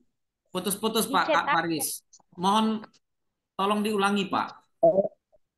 Saya ulangi ya Pak. Bisa kedengaran kira-kira suara saya? Oke, silakan. Yang berinkarnasi itu diberi nama Yesus Pak Rektor. Iya. Yang bertanya saya, apakah Allah Bapa itu punya nama dan Roh Kudus punya nama? Terima kasih Pak, mohon penjelasannya. Oke. Dalam Yohanes 16, Yesus katakan, aku akan mengutus dia. Dia disebut penghibur. Jadi Roh Kudus itu disebut penghibur dalam bahasa Yunani parakletos. Oke, Pak? Oke. Bapa di dalam Yunani pater. Jadi kalau kita mau masuk di dalam ruang dimensi Yunani, Yesus itu dalam bahasa Yunani Yesu, artinya penyelamat. Dalam bahasa Yunani pater artinya bapa. Di dalam bahasa Yunani parakletos artinya penghibur. Kalaupun ini disebut nama, Pak, oke lah sebut nama, tapi ingat, nama di dalam konteks Yunani berkaitan dengan tugas dan misinya. Contoh, Yesu itu dalam Yunani artinya penyelamat. Di dalam bahasa Ibrani, Yosua, Hosea. Jadi Yosua, Hosea, Yesu itu akarnya sama, Pak. Artinya sama, penyelamat. Yang saya mau katakan begini. Jadi makna nama orang Yunani maupun orang Ibrani, ya, Yahudi itu memiliki arti fungsi dalam nama itu. Parakletos artinya penghibur. Pater artinya bapa, karena bapa itulah yang memiliki karisma, yang memiliki authority gitu. Itu kan lebih tendensi ke sana. Jadi dia berkaitan dengan karakter yang berkaitan, nama mereka itu berkaitan dengan fungsi, berkaitan dengan karya, berkaitan dengan misi. Begitu, Pak. Ya, Pak, terima kasih Pak Rektor. Ya. Silakan yang lain. Izin Pak, nanya Pak dari. Mari Pak. Ya. Pak siapa duluan ini? Ada 2 orang. Tono Pak, Sumantono Cibro. Baik, mari Pak Cibro duluan, silakan. Ya, pertanyaan pertama itu kan dipilih kata Trinity atau Trinitas gitu dia. Ya. Apakah ada sejarahnya Trini itu? Kenapa nggak dibikin apa namanya Trihero atau Tri apalah gitu kan misalkan? Gitu, ada nggak sejarahnya kenapa Trinity, atau bisa nggak diganti, sesat nggak diganti katanya tetapi pemahamannya sama gitu dia. Itu yang pertama gitu dia.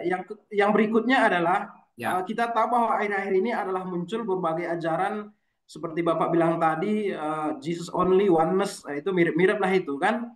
Yang pada notabene adalah mereka juga kaum akademis, belajar Alkitab dan segala macam, punya gelar yang panjang juga.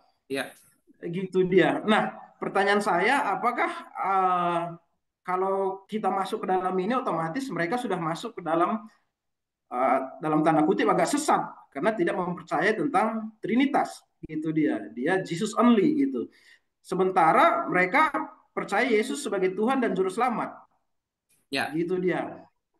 Nah, berarti kalau sesat mereka masuk surga atau tidak Pak? Percaya kepada Yesus sebagai Tuhan dan Juru Selamat. Itu dia. Terima kasih Pak. Oke Pak, pemahaman tentang Trinitas tidak otomatis membuat orang masuk neraka. Begini, kalau kita tanya Trinitas kepada jemaat yang di kampung-kampung, Pak, banyak yang keliru pemahamannya loh. Pengetahuannya banyak yang keliru. Karena kemungkinan besar tidak mendarat diajarkan oleh pendeta setempat. Kan itu kan yang harusnya mendarat. Tetapi apakah itu membuat orang masuk neraka? Enggak. Karena berkaitan dengan konteks keselamatan, itu berkaitan dengan konteks kristologi. Gitu Pak. Yang membuat seseorang dapat masuk neraka kalau kristologinya kacau balau, Pak. Contoh, saksi Yehova. Saksi Yehova menyangkal Kristus adalah Allah, ini dapat masuk neraka, Pak. Saya maaf, saya bukan Tuhan, tapi kalau kita pelajari dengan baik-baik, begini, dalilnya begini. Kalau saksi Yehova mempercayai bahwa Yesus itu manusia biasa, utusan biasa, sedangkan Yesus itulah sebagai penebus, pertanyaannya, manusia mana yang bisa dijadikan penebus? Manusia mana yang bisa dijadikan penebus? Yang layak kudus. Maka tidak akan ada yang layak menjadi penebus. Siapa yang layak menjadi penebus? Dia adalah the Son of God. Anak Allah. Yohanes 13 ayat 16, Yohanes 3 ayat 16. Mengaruniakan putranya yang tunggal. Nah, putranya yang tunggal itu, kalau kita cek lagan baik-baik, dia bersama-sama dengan Allah dalam kekekalan. Yohanes 1 ayat 1 katakan, bersama-sama dengan Bapa di dalam kekekalan. Jadi kalau saksi Yehova menyangkal kealahan Yesus, dia anggap bahwa Yesus itu manusia biasa, maka sudah berkaitan dengan soteriologi keselamatan. Saya berani berkata, teolog manapun Bapak bisa tanya, kalau dia paham dengan baik, saksi Yehova itu dapat dikatakan menolak keselamatan yang berasal dari Yesus. Itu Pak. Oke, yang berikutnya pertanyaan pertama. Apakah ada istilah yang lain selain dari Trinity atau Tritunggal? Saya terus terang tidak berani mencoba-coba cari-cari istilah yang lain. Kenapa? Karena istilah Trinity saja itu sudah dicetuskan oleh Bapak Gereja kita mulai dari awal, Tertullianus, dan kemudian disetujui oleh Bapak Gereja kita yang paling awal, Agustinus, Martin Luther, John Calvin. Ya, kalau kita mau cari yang lain untuk istilahnya, saya rasa saya nggak akan temukan istilah yang lebih cocok lagi dari Trinity. Nggak tahu, apakah 3 in 1? Kalau 3 in 1 beda lagi. Iya kan? Atau 1-3 gitu ya. 1 in 1, 1 in 3. Nah, nanti beda lagi, Pak. Ah, ini yang saya katakan, saya nggak berani. Ya. 3 in 1 atau 1 in 3. Saya nggak berani, Pak. Itu terminologi dalam bahasa Inggris yang kalau kita coba-coba bikin-bikin sendiri, sedangkan kita bukan ahli bahasa Inggris, kita kacau balau nanti. Ya. Dan kita seolah-olah sok-sok bisa bahasa Inggris, saya nggak berani. Jadi maka saya memegang teguh apa yang sudah diwariskan oleh Bapak Gereja. Trinity, Tritunggal, saya pegang itu. Begitu Pak.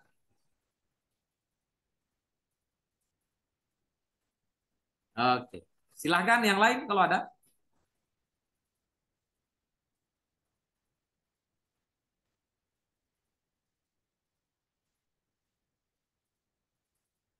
Mari, jangan takut-takut, harus ditanyakan. Ini doktrin yang sangat penting, saudara-saudara. Lagi Pak, sebelum yang lain nanya Pak, masih boleh Pak? Ya, mari silakan, silakan. Ya, tadi Bapak bilang dalam sejarahnya kan ada kelompok apa namanya Arius ya, Ya, Arianisme, ya. itu ada kelompoknya. Jadi dalam perjalanannya itu kan ada beberapa golongan dia. Sampai kepada tentunya itu ada pengikut-pengikutnya juga, ada kelompok-kelompoknya juga itu. Ya. Sampai kepada Bapak tadi bilang pada apa itu namanya pemerintahan Konstantinopel, dia memegang satu apa namanya Trinitas. Masuk ke penggantinya beda lagi konsepnya. Berarti itu sudah menjalar waktu itu kelompok-kelompok itu, kedua golongan ini gitu. Sampai ada nggak pertimbangan ini? Sampai bapak-bapak gereja memutuskan Trinitas, ada nggak kemungkinan karena murni gara-gara konsep Alkitabiah atau gara-gara kelompok Arius ini, Arminianisme ini kalah jumlah gitu dia kalau voting? Karena kan masing-masing ada dasarnya juga Pak gitu. Ada nggak kemungkinan mengarah ke sana? Ya, kalau kita belajar baik-baik dalam Alkitab, ya bukan karena kalah jumlah, tapi memang kalah di dalam data Alkitab. Ya, kalau dibilang kalah jumlah, seolah-olah itu hanyalah hasil politik. Ya, tidak demikian. Maka kalau kita jujur, contoh ya, Arius itu hari-hari ini diwariskan oleh saksi Yehova. Ya, Arius itu menyangkal keilahian Yesus. Ya, juga menolak Roh Kudus itu adalah Allah. Ini sangat-sangat diwarisi oleh saksi Yehova ini. Gitu. Maka kalau kita jujur, kita periksa data Alkitab, bukan karena kalah suara, kalah jumlah, tidak. Memang berdasarkan data Alkitab pun, ya, Arius maupun sekarang dalam wujud yang nyata, saksi Yehova memang tidak dapat dipertanggungjawabkan. Demikian juga Jesus only. Demikian juga oneness. Ya, Unitarian tidak dapat dipertanggungjawabkan secara Alkitab. Begitu, Pak.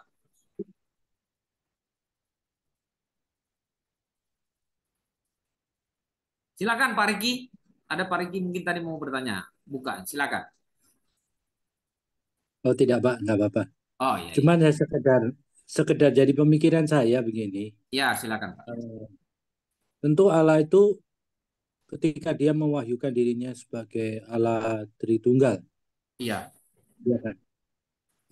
Saya terus terang saya berpikir bahwa pasti ada maksud mulia bagi kita sebagai manusia terhadap ketritunggalan ini. Bukan menjadi satu semacam pengajaran atau doktrin yang membingungkan manusia.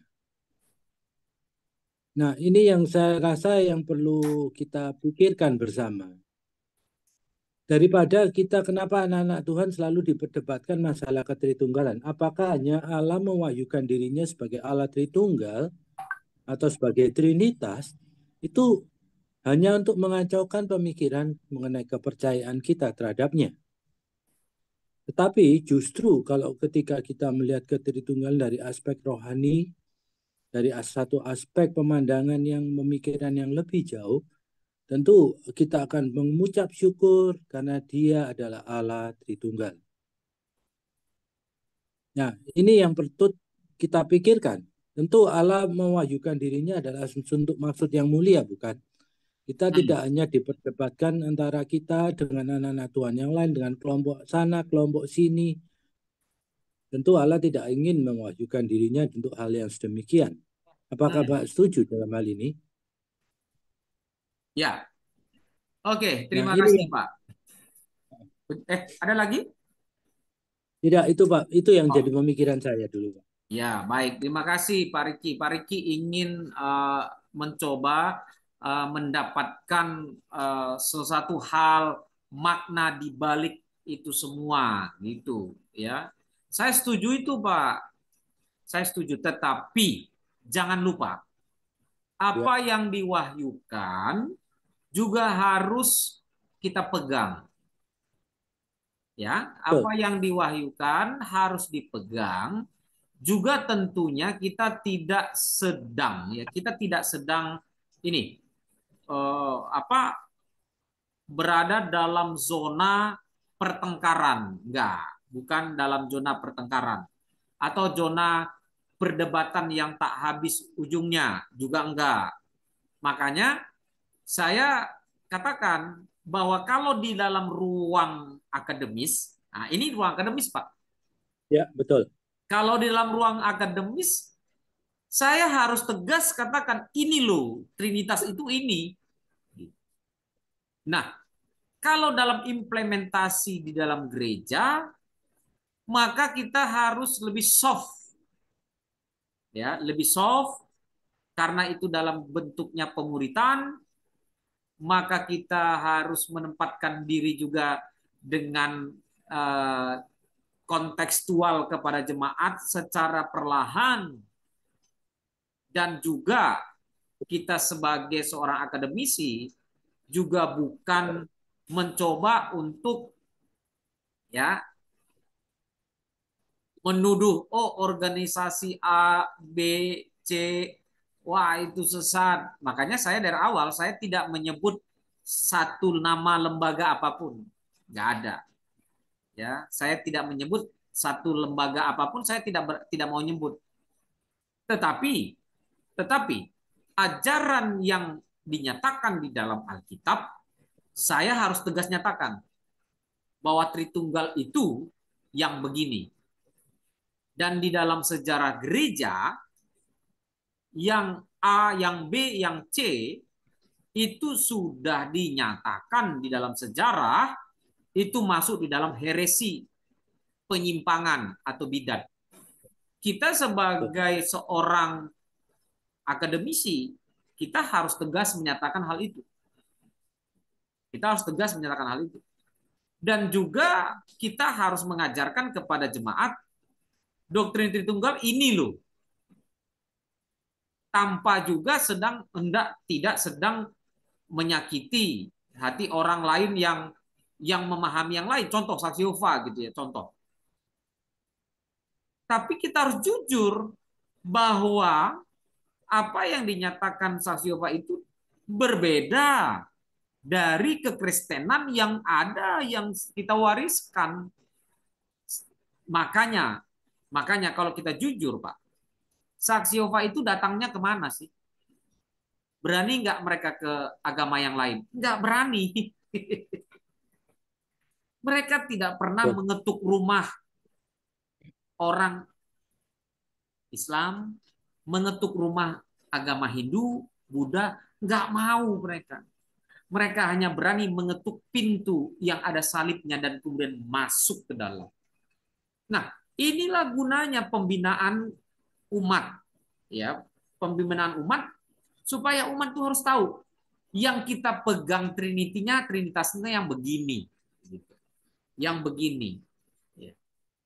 Nah, di balik itu semua saya yakin bahwa Allah yang kita sembah itu tidak dapat dijangkau oleh pikiran kita manusia yang sangat-sangat terbatas. Nggak dapat. Gitu. Itu perkataan Anastasius, Pak. Betul. Perkataan Bapak. Tetapi juga kalau yang sudah clear kan sudah ada, Pak. Contoh, semua gereja-gereja di dunia percaya bahwa Yesus adalah Allah. Amin. Itu clear, Pak. Nah, kalau saksi Yehova tidak percaya Yesus adalah Allah yang menjadi manusia, kan berarti berarti bukan Kristen. Nah, ini yang harus kita tegas juga di situ.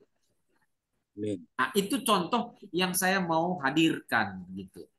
Ya, ada hal penting yang memang harus kita pegang kuat. Nah, contoh lagi di dalam narasi.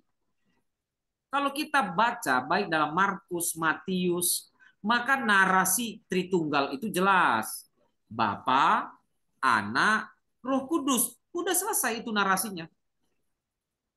Jadi nggak perlu ditambahkan yaitu Yesus Kristus. Nggak perlu gitu.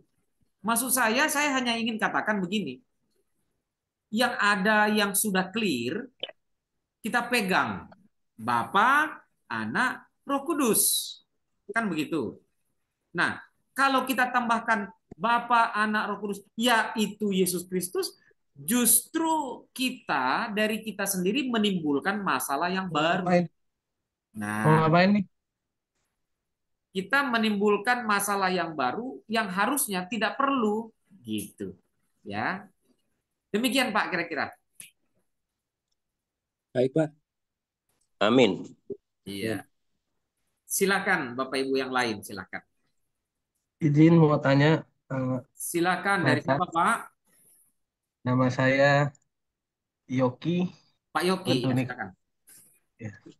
Maaf nih kameranya kenapa gelap ya.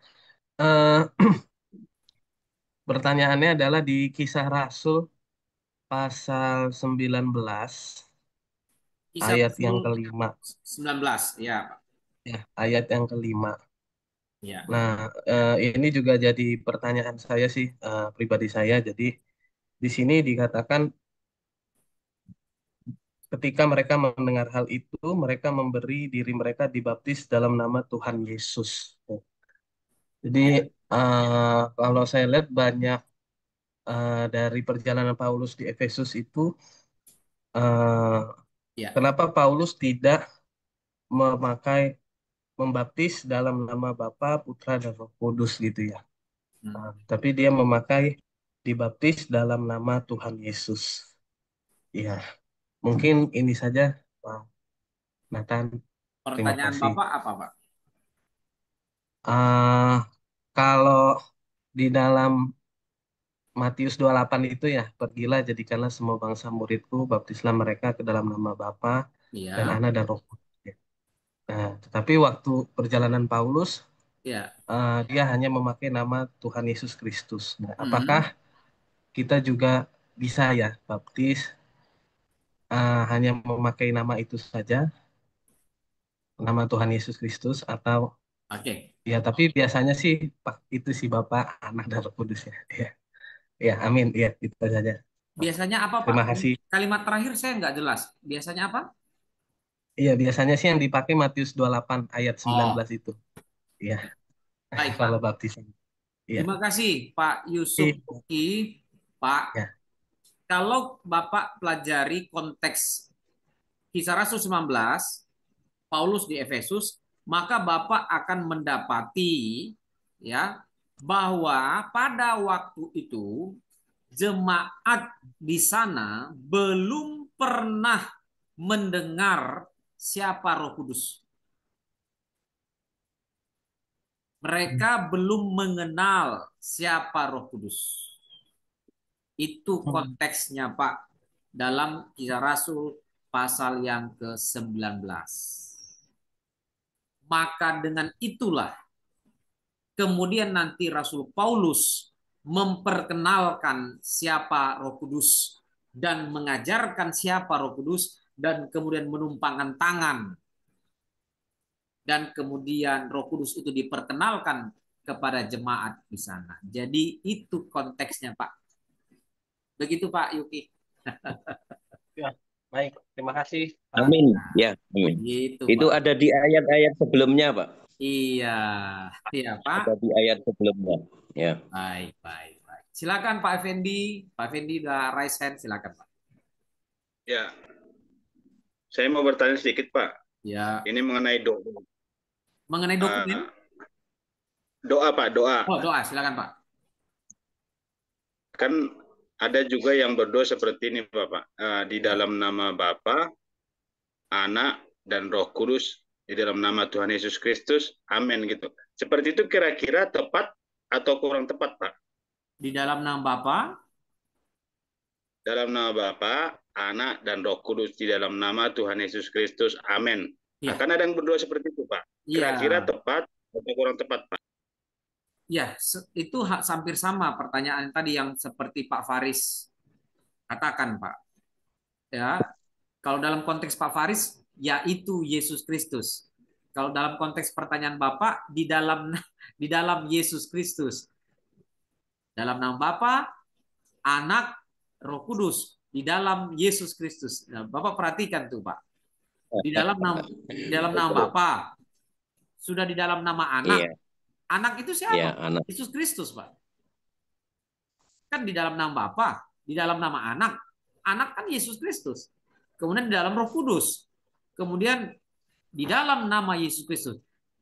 Pak, secara narasi ini sudah overlapping. Secara narasi ini overlapping. Jangan dulu saya sebut sesat dulu ya, maaf ya. Nanti kita nggak enak kan. Saya hanya bilang secara narasi aja deh. Secara narasi itu sudah overlapping gitu. Karena di dalam nama Anak itu dalam Yesus Kristus. Kenapa lagi harus ditutup di dalam nama Yesus Kristus lagi? Ini kan sudah overlapping. Ya, di luar dari nanti kita kalau bicara lebih lanjut kita harus periksa dulu teologinya. Bagaimana teologinya? Kenapa dia sebut begitu? Kenapa narasinya begitu? Kita bisa periksa nanti. Tapi paling tidak apa yang Bapak ucapkan yang pertanyakan sekarang, saya hanya batasi dulu. Untuk apa lagi? Sudah di dalam nama Yesus. Ada lagi begini, Pak. Di dalam nama Bapa, Yesus Kristus, Roh Kudus, yaitu Yesus Kristus. Lah mau untuk apa lagi secara narasinya gitu kan? Kan sudah disebut Yesus Kristus di tengah. Kemudian yang terakhir disebut lagi Yesus Kristus. Nah, saya hanya mau bilang, saya batasi dulu deh, bahwa secara narasi overlapping. Begitu Pak Fendi. Iya, saya juga waktu dengar seperti itu juga agak kurang ini Pak. Kok memang saya juga dari awalnya kurang setuju dengan doanya seperti itu. Iya. Ya kan? Karena menurut saya juga, pandangan saya juga sama seperti yang Bapak bilang, bahwasanya di tengah itu kan sudah ada anak atau Betul. Yesus gitulah. Betul. Nah, kenapa lagi harus dibuat lagi di akhirin seperti itu? Tapi Ya. waktu itu saya nggak terlalu ini Pak, saya takutnya karena saya juga baru belajar teologi nanti dipikirnya so pintar gitu Pak. Jadi Iya. ya saya cuman agak ini aja gitu, kurang nyaman aja dengan perkataan itu aja sih Pak. Benar Pak, benar. Saya juga Makanya saya sama, Pak. perjelas ini Pak. Ya, saya juga sama Pak. Dulu sewaktu saya mahasiswa, saya juga resah mendengar itu, sampai pada akhirnya saya belajar. Wah, saya bilang, ya itu sudah overlapping. Ya, silakan Bu Herlina, silakan. Ya, selamat malam, Pak. Ya, malam. Ya, kalau di sini tadi kan ada 3 pernyataan penting dalam definisi Allah Tritunggal. Iya. Allah adalah 3 pribadi, Bapa, Anak, dan Roh Kudus. Di sini disebutkan masing-masing pribadi Allah itu adalah Allah yang sempurna. Jadi ketiganya adalah satu. Pertanyaan saya begini, Pak, bagaimana memberikan penjelasan yang singkat tentang 3 pribadi ini, Pak, pada saat kita lagi mau menginjil. Terkadang orang-orang agama seberang memberikan pernyataan yang agak memojokkan kita, Pak, pada saat penginjilan. Ya. Bahwa Allah kita itu adalah Allahnya 3. Ya, oke. Terima kasih, Ibu. Ibu, kalau di dalam konteks penginjilan, Bapak Ibu saudara semuanya, saudara-saudara semuanya, kalau di dalam konteks penginjilan, batasi materi bahan penginjilan kita di dalam konteks soteriologi. Jelaskan dulu ya hakikat asal muasal dosa. Kemudian jelaskan ketidakberdayaan kita manusia. Yang ketiga, jelaskan kasih Allah menyediakan keselamatan. Kemudian jelaskan bahwa kondisi kita ketika menerima Yesus, kita diubahkan, mendapatkan keselamatan kekal. Jadi dalam konteks penginjilan, batasi dia dalam konteks soteriologi. Bagaimana nanti kalau misalnya mereka langsung lompat bertanya tentang Trinitas Allah kamu kan 3. Maka kalau orang yang demikian biasanya dapat dipastikan orang tersebut tidak akan mau percaya Injil yang kita beritakan. Orang tersebut hanya sedang mencari-cari celah untuk menolak Injil yang kita sedang sampaikan. Lebih baik orang yang demikian jangan habiskan waktu. Kalau dalam konteks penginjilan, jangan habiskan waktu. Karena orang tersebut tidak akan percaya akan Injil yang kita sampaikan. Tidak akan. Ya, karena ini konteksnya penginjilan. Beda kalau konteksnya seminar. Kalau konteks seminar, maka kita sampaikan dengan detail yang seperti saya sampaikan ini. Sampaikan. Ini pun belum tentu mereka mau.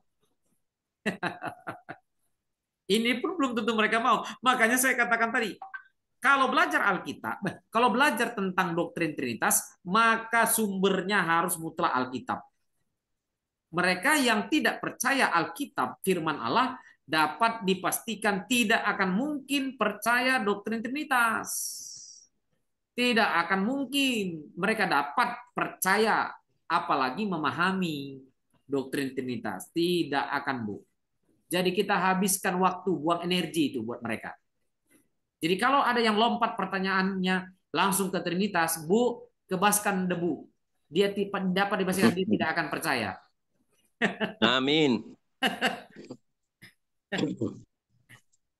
Dia sudah cari gara-gara itu. Jangan habiskan waktu orang peleter. Tahu ya peleter? Peleter itu orang suka cari gara-gara Untuk apa? Untuk mengecoh ibu. Adanya dia ingin buat ibu jengkel dan kemudian ibu mau dikacaukan dan kemudian akhirnya bukan lagi penginjilan, akhirnya ribut.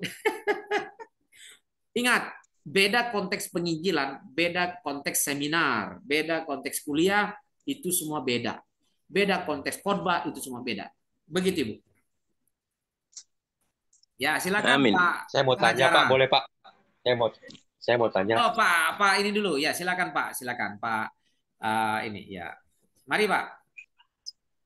Saya Pak. Ya, silakan Pak Roberto. Mari Ya, Pak. oke.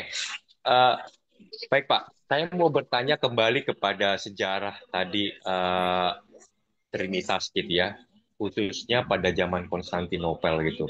Ya. Jadi saya pernah ada semacam baca karena ini forum perkuliahan gitu ya, supaya kita bisa mungkin mendapatkan lebih tajam. Saya pernah baca bahwa Konstantinopel itu mendukung Athanasius. Kan Konstantinopel ini kan dimenangkan menjadi Kristen gitu Pak ya. Jadi ya semacam ada politik mendukung Trinitas ini karena sesungguhnya ingin mempertahankan paganisme yang dia juga percayai. Itu bagaimana menurut Bapak? Apakah ada jejak-jejak sejarah seperti itu Pak, atau penulisan-penulisan sejarah yang memang ke arah sana gitu Pak, tentang Konstantinopel ini? Ya, oke Pak. Begitu Pak. Memang tidak dapat dipungkiri Konstantin pada waktu itu dia memang masuk dalam konteks politik di dalam mendukung Athanasius. Saya harus katakan itu, Pak. Memang. Yang pertama, Konstantin pada waktu itu menginginkan agar tidak terjadi keributan di bawah kekuasaannya Roma. Ya, dengan demikian karena dia tidak ingin ribut, dia ingin aman negeri yang dia pimpin. Maka dengan demikian Arius dia buang jauh-jauh. Ya, dia buang jauh-jauh. Dan yang kontra-kontra pada waktu itu dengan Athanasius, dengan konsili Nicea, dia buang jauh-jauh, dibuang Pak, dibuang, nggak boleh ada di Roma. Itu memang terjadi Pak. Jadi ada nuansa politik pada waktu itu, iya benar, saya tidak akan memungkiri itu. Dalam pihak Konstantin memang dia sedang bermain politik, gitu Pak. Tapi jangan lupa apa yang dilakukan Athanasius bukan dalam nuansa politik, tapi apa yang dilakukan oleh Athanasius adalah nuansa biblika. Ingat itu Pak ya? Gitu.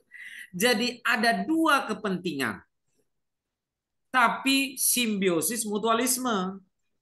Konstantin dia tidak mau ada keributan. Athanasius pada waktu itu ajarannya justru dapat diterima oleh ya Kristen pada waktu itu, maka Konstantin itu merangkul Athanasius supaya aman negeri itu, jangan berisik, jangan ribut. Nah, begitu Pak sejarah yang saya pahami.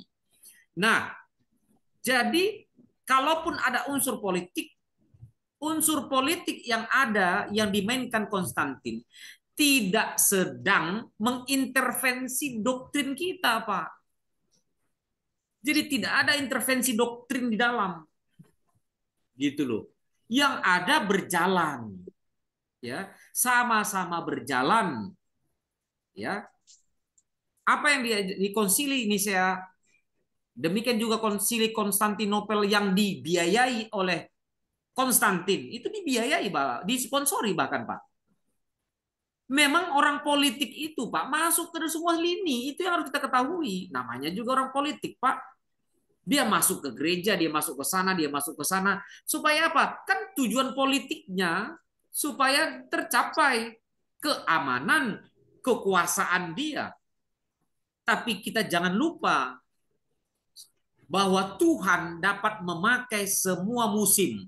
Tuhan dapat memakai semua cara untuk ya dipakai untuk kebaikan karyanya di bumi, dan bahkan di masa era apapun itu Tuhan tetap bekerja. Itu yang kita pahami.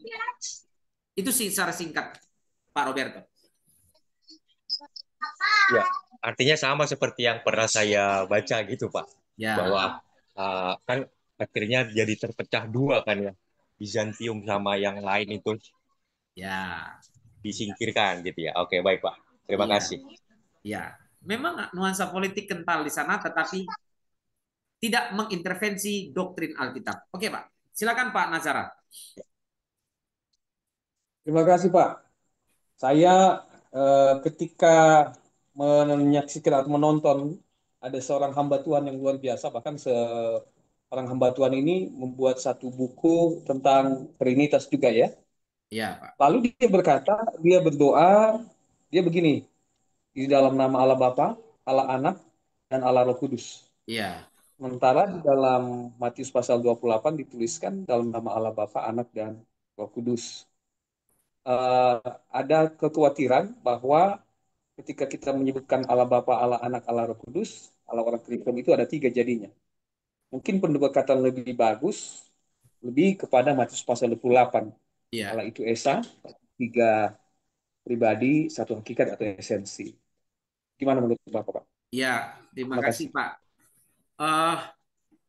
Pak Stephen Tong juga sering sebut Allah Bapa, Allah Anak, Allah Roh Kudus. Maksudnya, ya, ini contoh aja, bukan maksudnya Pak Stephen Tong, maksudnya Pak Najar, enggak. Maksudnya saya hanya kasih contoh. Maksud Pak Stephen Tong itu sedang menekankan bahwa Bapa itu Allah, bahwa Anak itu adalah, bahwa Roh Kudus itu Allah. Itu maksudnya. Tetapi ada tapinya ya. Menurut saya ada tetapinya. Narasi itu dapat digoreng oleh orang-orang di luar, apalagi polemikus youtuber agama lain digoreng. Nah, lihat tuh, ada 3 Allah mereka, Allah Bapa, Allah Anak, Allah Roh Kudus, digoreng lah. Mereka ini sebenarnya menyembah 3 Allah. Itu kan penggorengan. Padahal bukan itu sebenarnya maksud pembicara menyatakan hal itu. Makanya sama seperti yang saya katakan tadi. Kalau dinyatakan di dalam surat baptis kita, Bapa, Anak, Roh Kudus, yaitu Yesus Kristus. Secara narasi itu overlapping.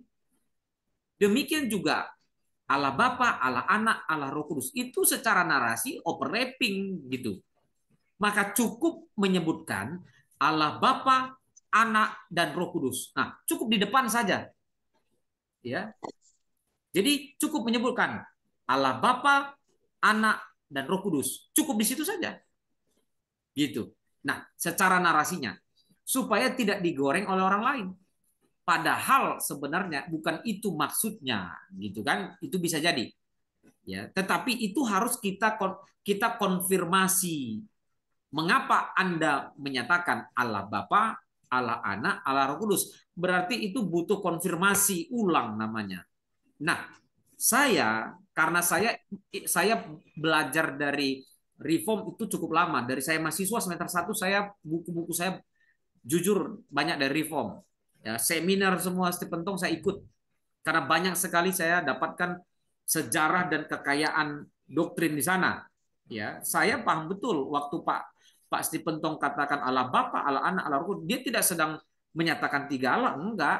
Dia sedang menekankan Bapa Allah, Anak Allah, Roh Kudus adalah Allah. Nah, itu saudaranya. Maka di dalam bukunya pun, buku-bukunya saya punya semua, Pak. Saya baca juga. Dia tidak pernah gitu menyebutkan demikian. Nah, tetapi, ini anjuran saya. Anjuran saya secara pribadi, maka alangkah baiknya kita cukup mengatakan Allah Bapa, Anak, dan Roh Kudus. Cukup mengatakan. Amin. Dengan demikian tidak menimbulkan spekulasi-spekulasi yang dapat digoreng oleh orang lain. Apalagi zaman media zaman sekarang ini digoreng sana, digoreng sini. Wah, jadi umpan-umpan untuk sebenarnya mereka itu mencari perut. Maaf ya. kadang-kadang saya perhatikan para YouTuber yang apalagi orang-orang yang kurang kerjaan gitu kan, apalagi kalau dari seberang gitu, mereka goreng itu sebenarnya supaya naik ratingnya, dia ganggu ajaran Kristen, dibaca, didengar. Kita pikir ini dia sedang apa? Sedang diskusi agama. Sebenarnya enggak. Tujuannya cuma satu. Ratingnya naik, dia dapat duit dari YouTube. Nah, itu kita harus hati-hati di situ dengan manusia-manusia demikian. Nah, makanya saya kalaupun di YouTube, saya batasi. Ya, saya upload pelajaran ini, saya upload pelajaran ini. Untuk yang begitu-begitu, saya nggak tertarik karena sangat menggelikan. Begitu Pak Nacara. Satu hal lagi Pak, izin. Mari Pak. Ini menarik juga. Dalam beberapa acara-acara doa, ya, itu seringkali hanya dipergunakan seperti ini. Dalam nama Yesus, dalam nama Yesus. Tapi jarang mempergunakan dalam nama Allah Bapa, Anak dan Roh Kudus. Pergi kau. Ya. Oke Pak. Ya, ini konteksnya yang kita harus lihat. Misalnya konteks doa sedang menengking. Kalau kita lihat konteks doa sedang menengking roh jahat, kan nggak mungkin kita bilang dalam nama Bapa, dalam Anak, Roh Kudus, dalam Roh Kudus gitu kan, karena kita akan langsung secara instan dalam pikiran kita di dalam nama Yesus. Kan gitu, Pak. Jadi doanya itu pun sebenarnya kita lihat konteksnya kan, bahwa konteks yang demikian yang sedang ditampilkan kan begitu. Misalnya konteks menengking roh jahat, kan nggak mungkin dalam nama Allah Tritunggal. Dalam nama Allah Tritunggal gitu.